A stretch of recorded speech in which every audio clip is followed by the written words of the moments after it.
Ghana National Association of Small Scale Miners Task Force actually illegal miners do a nine say one more a walk kwaboso bronubia a ben achim kwaben wa Birim River no soon one more a galamseyers wetiwa West Mensimu wa poye mantamu. Adom TV Kasee etwaso.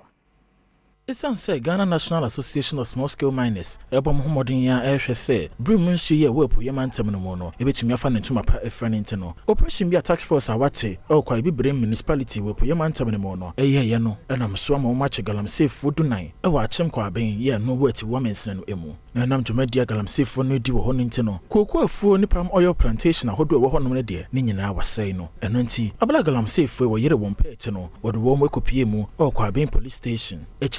na wode wo mo ekwa Kibi Divisional Police Command se de be ye obetuma ko bo won ko adu e wasem dibia Adom Kasee ne opanya task force wode won anim edi nkomo no wo kire wo kakra wo mutumi enya wo madwuma ye no emu ye ne nyina no do ho sobo e bo amanyafo ne kabi wo mufu a empendodo na ya nom de wo ho fode wo mo adwuma no emu nti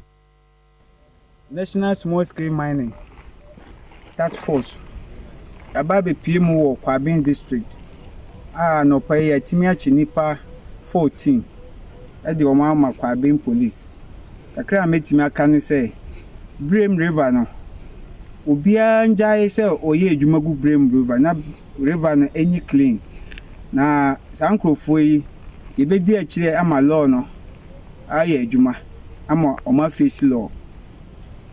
na ye chi wo mu wie no lawyer bi free say lawyer osei o wakra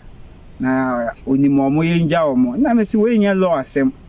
e wo say mukra na mutaye chi na yakuma Ghana man na say chi na mpanyufo frefra na yabamu yebu ba we de yabom no embu ye de mama police ya beboa police fo e wo hwehwemu ne de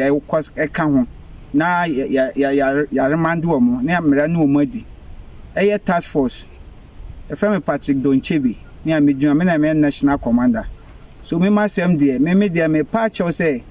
eye small scale mining illegal miners